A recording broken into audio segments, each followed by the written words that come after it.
That will never come up again. Nobody will ever say, I was a geologist and I became a startup person.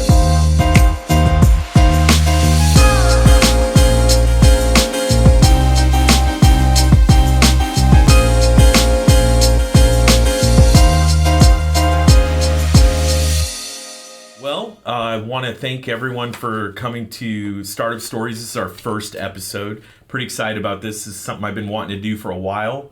Kind of the point of all this is that we can bring stories to you with other startups and mostly apps, but definitely tech-related startups. And we are excited to have Mike with us here. Mike, say your last name one more time. Jalonen. Jalonen. Okay, yeah. I'm going to make sure I said that right. I felt like I was going to mess that up, really.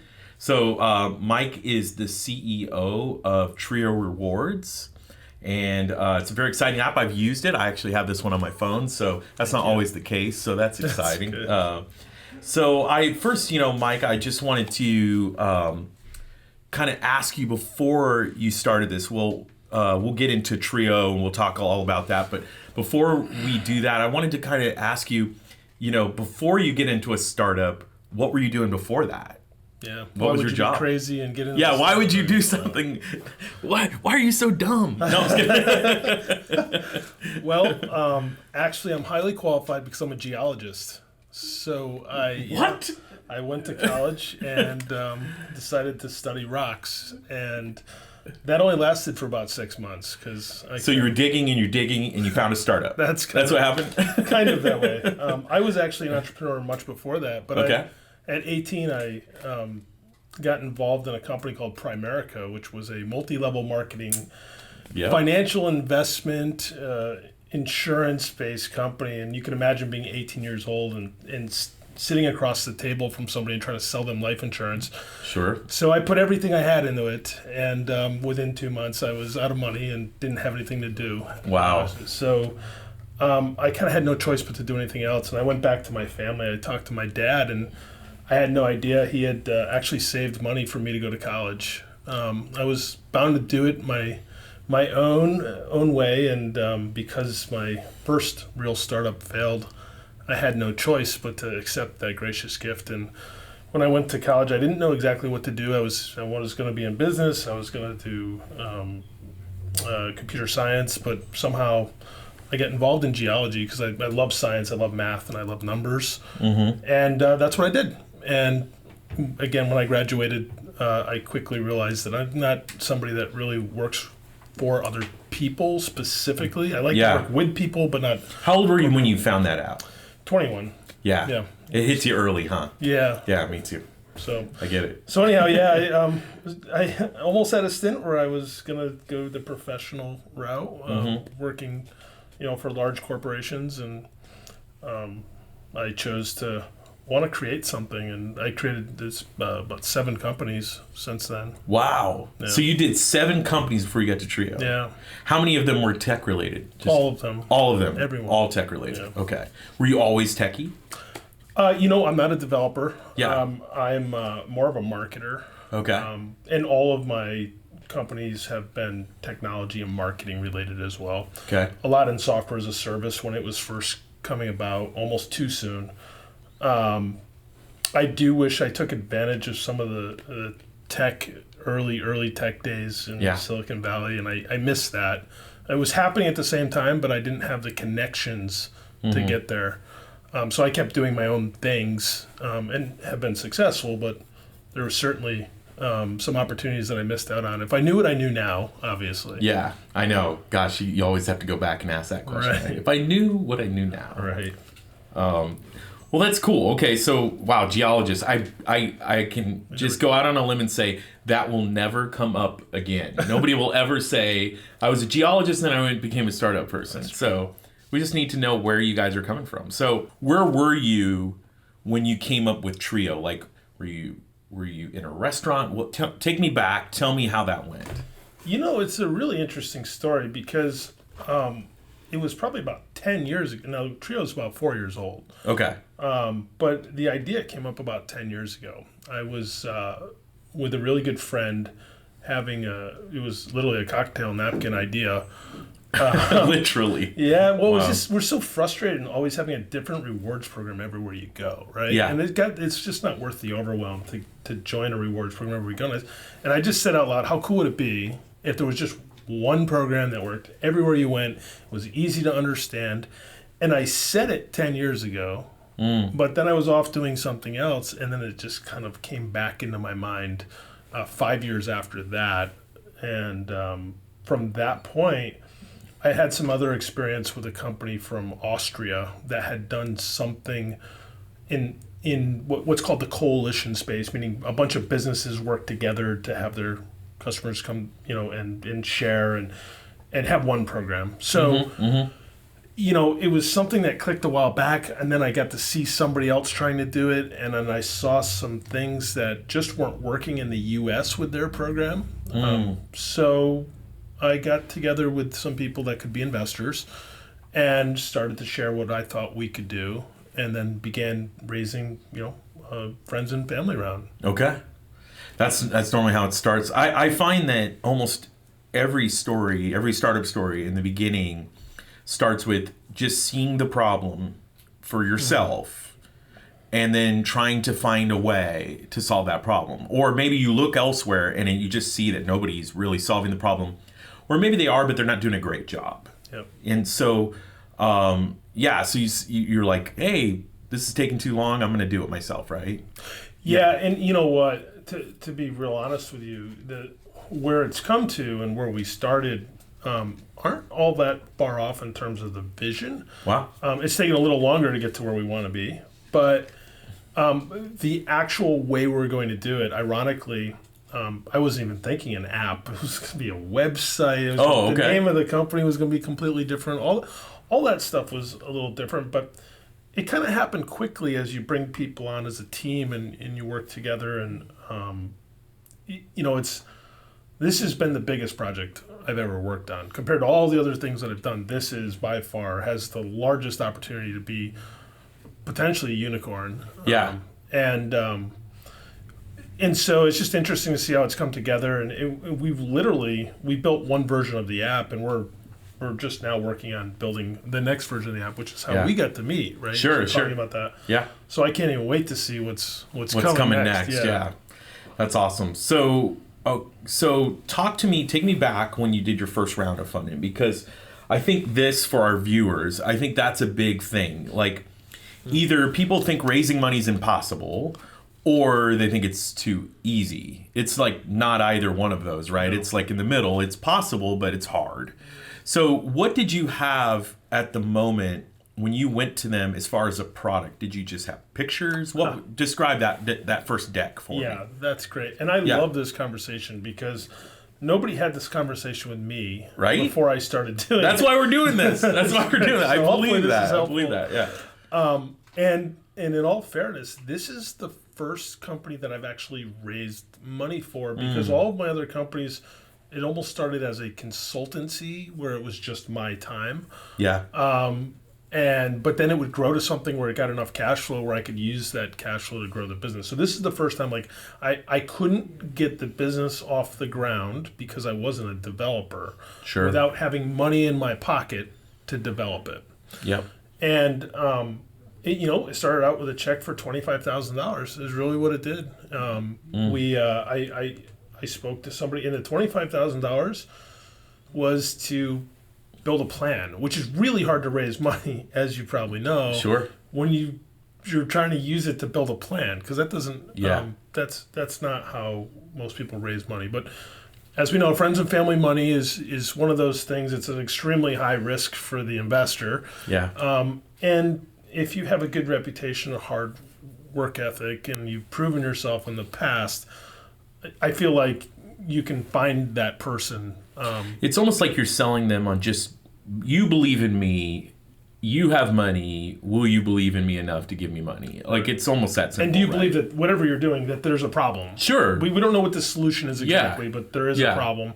And it could be big, right? Whatever it is, it could be big that we can build. And I can afford to take a long shot. Right. Yeah, definitely somebody, friends and family, especially the first check, you should pretty much pretend that you're never going to see that money ever again. Yeah, you kind of have to.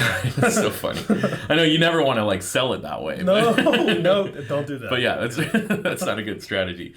So you got 25,000. You took that and you did what? I started looking at companies that could build this because, again, I wasn't a software developer. Now, some people are in different scenarios. Like they are developers and they could have, started developing things. The first thing I did is I found our first business that would use this product that we were still trying to figure out exactly what it was, and they became an investor. Wow. So that was a really strategitive. So, That's a lot of people good. say friends and family money isn't strategic. Well, in our case, it kind of was. And we have 17 investors now that have all done, anywhere from $5,000 to $250,000. You said you're the king of the $20,000 check. Unfortunately. I've gotten really good at it. But, it's really cool because I was always honest with the investors. We never tried to get somebody to invest that couldn't afford to invest. And I believe all of our investors are very happy with us as of now. But there's a whole new, past the friends and family round, we're looking at a $3 to $5 million round now. And you clearly can't do that with $5,000 checks. No, you need more in your family unless you I got to say something bigger about family. That. They call it a friends and family round. Yeah. But I've had no family ever invest. Really? Only friends. I feel like that's real. It's mostly maybe friends, but no family. No family. Right? Yeah. That's good. So probably now we're better a off family, not but doing we weren't then. family. Yeah. Right. So yeah, no, I think, and as we move forward and the things we want to do, one thing as a company we've done is I've been following and watching other people that have raised large amounts of capital, millions and millions of dollars in one round.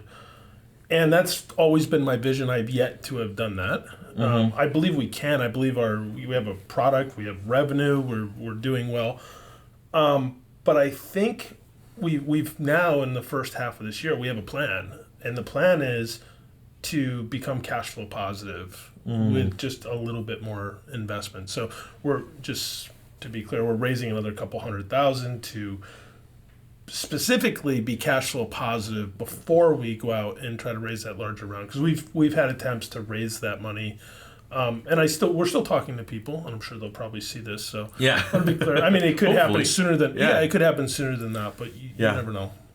Well, that's cool. So let's talk about your first user, because I think one of the other big questions that people have, raising money is a big part of it, developing is a big part of it, and I definitely want to get into that a little bit more. But once you got your MVP, how'd you get your first user other than yourself? Yeah, I was the first user. We have 13,000 now. Okay, and so we have a marketplace solution. So there's two sides to the equation. There's the users of the app, and then for us, I probably should just say quickly what Trio is. Sure. Go ahead. It's a mobile app where customers scan their receipts and they get money in their Trio account. They can use the money they earn one place at any of the others. If they share the app with others, they both get paid on all of their friend shopping in perpetuity forever. And so what it does is it builds a community of people that shop together and earn together. So the member side of getting somebody to download a free app that all they have to do is scan their receipts, and if they share it with others, they get paid. That part's pretty easy, to be honest with you. I mean, because it's viral by nature. On the other side, getting merchant, because all the money has to come from somewhere, right? So the businesses pay this money in hopes to get more customers that come back more and spend more money when they do. Those three things. Show them value and they'll pay. Right. Yeah. So getting the merchants, in our case, which are small, medium restaurant and retail businesses in the United States, specifically in Orange County, where we started this, is a lot more difficult because these particular businesses tend to get sold a lot of different things. It's it's a very crowded space, and so is the loyalty reward space, right? Yeah. We have a different take on it. We're doing things different, but it's still, at the end of the day, it's a marketing solution. So the way that we've done it so far is we were just real. Like when we first started, like we have this idea, there's no upfront cost. you can quit at any time. Please, please, please try us because we need the first one. And that first merchant was a business in San Juan Capistrano called Rancho Capistrano Winery, who became an investor in the company because they saw it. And from there we built a story. We showed that it worked. We were tweaking it all the time to make it work.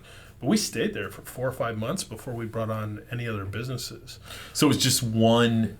Yeah. You had one marketplace user. We had this great value proposition that there's an app that you can use it everywhere and scan your receipts, but yet there was only one place you could use it. Well, it was like your beta, right? Yeah, essentially. It was. Yeah. It was. Wow.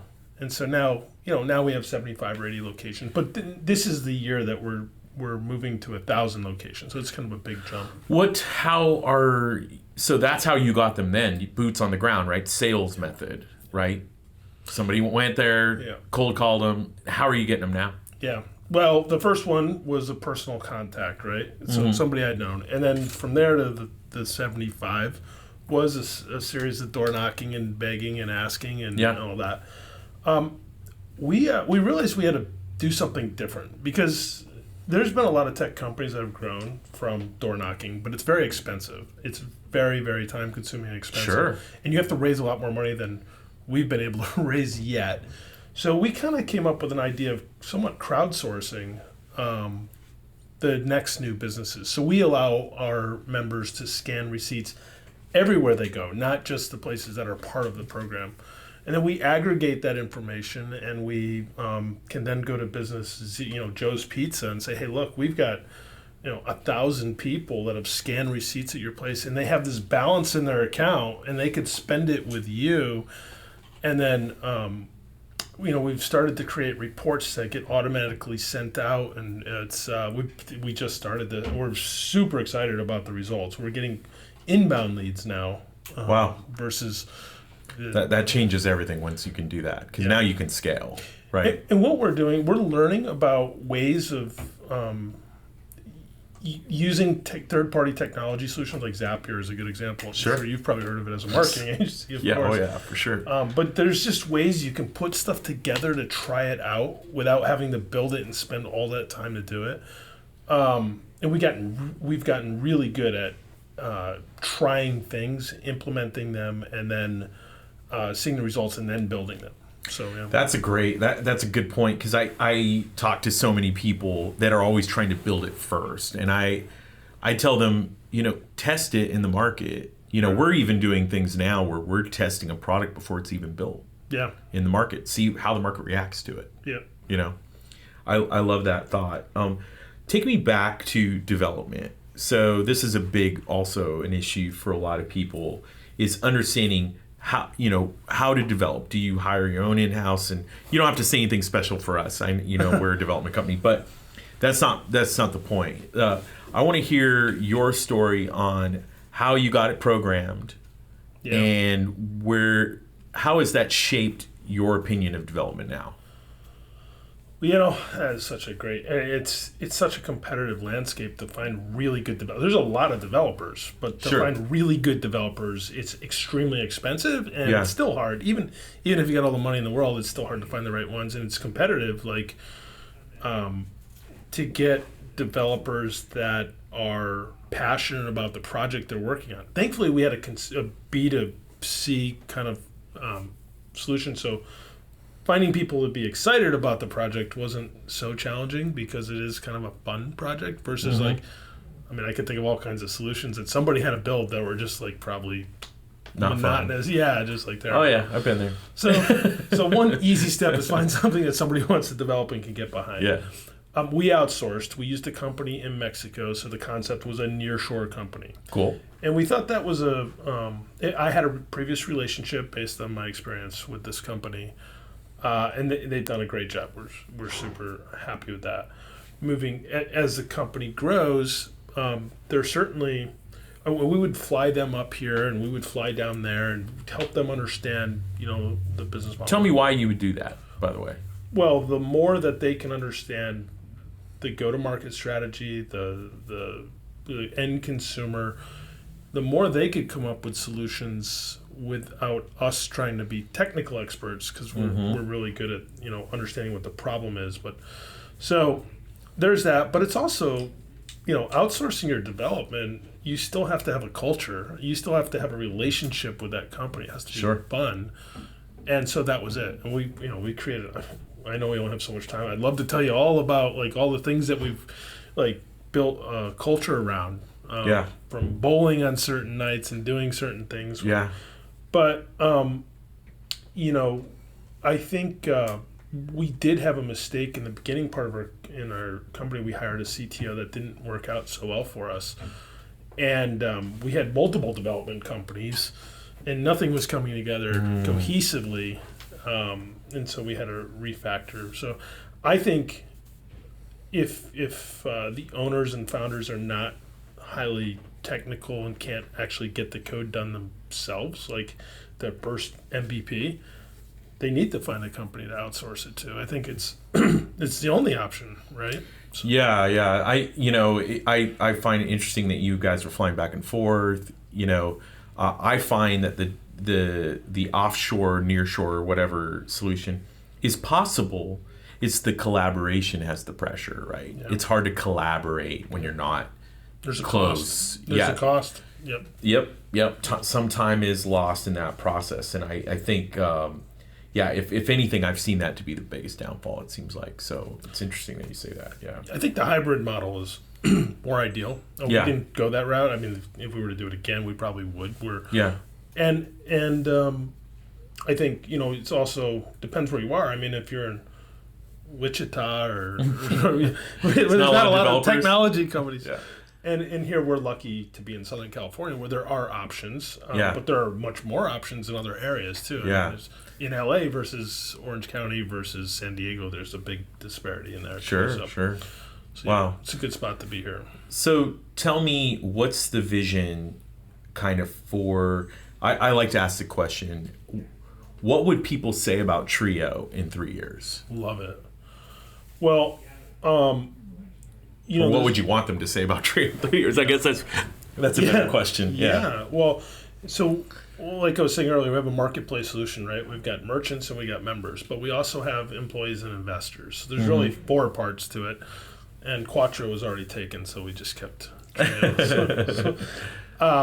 So from an investor perspective, I would love to see investors make 10 times their investment or more. That's awesome. That's clearly the goal. That's not what was promised, but that is what I'd love to see. I put the investors first, and I want to put the employees second, but I put the investors first because without them, we wouldn't have been able to even have an employee. Sure. Right? So, it's very true. In terms of employees, I am always on this path of continuous growth, and I invest a lot of time into myself and learning about myself, and kind of the future here is to really help build a company of entrepreneurs that live way past Trio, wherever Trio goes, which I'll share next. But so from an employee perspective, we are a very entrepreneurial company, and we hold ourselves very accountable on everything we do. So there's a lot of tracking and reporting and entrepreneurialism, not just like we're guessing it's going to work. We put plans together, and if it doesn't, we learn, and then we build. Mm-hmm. From a merchant perspective, we really want to solve this big problem of this having separate customer acquisition programs and loyalty rewards programs, a lack of word-of-mouth marketing and getting people to tell other people. We want to solve all that with one solution that does all 3 of those. And that's why we have we hope to have 30,000 businesses in the U.S. is kind of the next major milestone over the next 3 years. In 3 years, okay. Yeah. And we would like to start going to other countries. Excuse me. So we believe we have a shop local program, so it's not like we have a vision that somebody's going to use Trio here and then choose to go to Costa Rica because Trio is there. That's not really the purpose, but we think it can be multi-position. So, and from a member perspective, we just want to create things that are fun. And I'll give you an example. Something we haven't built yet that we've been talking about and other companies have tried to do is just this concept of going somewhere with 6 friends and being able to split the bill up so seamlessly but get rewards at the same time. Right, just as an example, right? Yeah, 'cause that's really good for the merchant. It's really good for the customer. But other things is we have some members that use our program and they make like 20, 30, 40, 50, hundreds of dollars sometimes extra a month than they wouldn't have. It's not we don't have this isn't a solution where you're going to quit your job and just do Trio, but this does allow you to go out to eat once or twice or 3 or 4 times more a month, or get dry cleaning done that you wouldn't have got that's huge for sharing. Yeah, that's huge. Those are the kind of the visions for all 4 in the next 3 years, we hope. Wow, that's exciting. That's exciting. I think, if you guys stay on your path, it sounds like you're going to do great things. Want to really thank you for coming on, on the show, on the inaugural show. Should have been the third one. Yeah, it's okay. Yeah, that's true. That would have been good. Wish you guys all the success. I know you guys are really on it, and I've been following you tight, and look forward to seeing what happens. Yeah. Well, we definitely have been talking about doing work together and things like that. Sure, so of course. Plug for you. I think you guys are doing a great job, and glad we got a chance to meet and continue. Well, thanks again, Mike. This is Startup Stories. We're here just talking about startups, and you got to hear Mike's story and Trio Rewards story, and kind of where they're going and how they got here. So hope you tune in next time. Thank you.